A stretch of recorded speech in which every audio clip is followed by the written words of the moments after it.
चेतना का विज्ञान, शब्द, संकल्प और यथार्थ की रचना। संजय।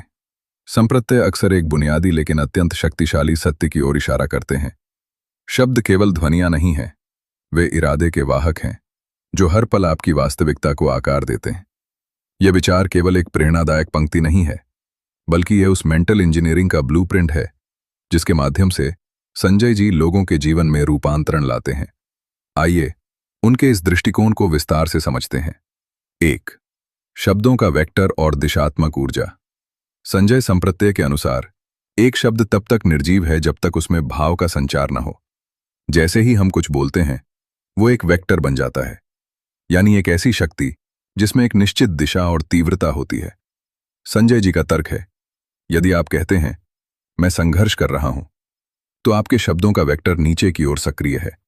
इसके विपरीत यदि आप कहते हैं मैं सीख रहा हूं और आगे बढ़ रहा हूं, तो वही ऊर्जा एक सृजनात्मक दिशा ले लेती है। उनके अनुसार हमारे शब्द ब्रह्मांड को दिया गया एक कमांड है जो हमारी मानसिक और भौतिक स्थिति को संरेखित करते हैं। 2. ज्योतिष और एनएलपी का अनूठा संगम। एक कुशल ज्योतिषी और एनएलपी मास्टर ट्रेनर होने के नाते संजय संप्रत्यय एक बहुत गहरी बात साझा करते हैं। वे बताते हैं कि जहां ज्योतिष हमें हमारे प्रारब्ध और ऊर्जा के पैटर्न को समझने में मदद करता है, वहीं एनएलपी हमें उस ऊर्जा को भाषा के माध्यम से रीप्रोग्राम करने का उपकरण देती है। वे अक्सर कहते हैं कि ग्रहों की चाल आपके जीवन की रूपरेखा तय कर सकती है, लेकिन आपके शब्द और आंतरिक संवाद उस रूपरेखा के भीतर आपके अनुभवों को तय करते हैं। यदि आपकी कुंडली में चुनौतियां हैं, तो आपके द्वारा चुने गए सशक्त शब्द उन चुनौतियों से लड़ने के लिए आपके न्यूरल पाथवेज को मजबूत कर देते हैं। 3.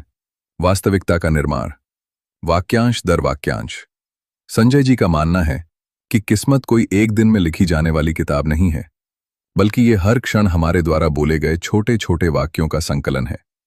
सूक्ष्म परिवर्तन। वे सिखाते हैं कि जब हम अपनी शब्दावली से असंभव, कोशिश और मजबूरी जैसे शब्दों को हटाकर संभावना, प्रतिबद्धता और विकल्प जैसे शब्दों को अपनाते हैं, तो हम अपनी वास्तविकता के वास्तुकार बन जाते हैं। यह प्रक्रिया one phrase at a time काम करती है। हर वो वाक्य जो हम स्वयं से कहते हैं, हमारे अवचेतन मन की गहराई में एक बीज की तरह बोया जाता है। 4. अभिव्यक्ति और अस्तित्व। संजय संप्रत्यय के मार्गदर्शन में अभिव्यक्ति केवल सोचने का नाम नहीं है, बल्कि ये सही शब्दों के चुनाव का विज्ञान है। वे इस बात पर जोर देते हैं कि भाषा ही वह सेतु है जो हमारे विचारों को पदार्थ में बदलती है। जब आप सजग होकर बोलते हैं, तो आप केवल संवाद नहीं कर रहे होते, बल्कि आप अपने भविष्य का खाका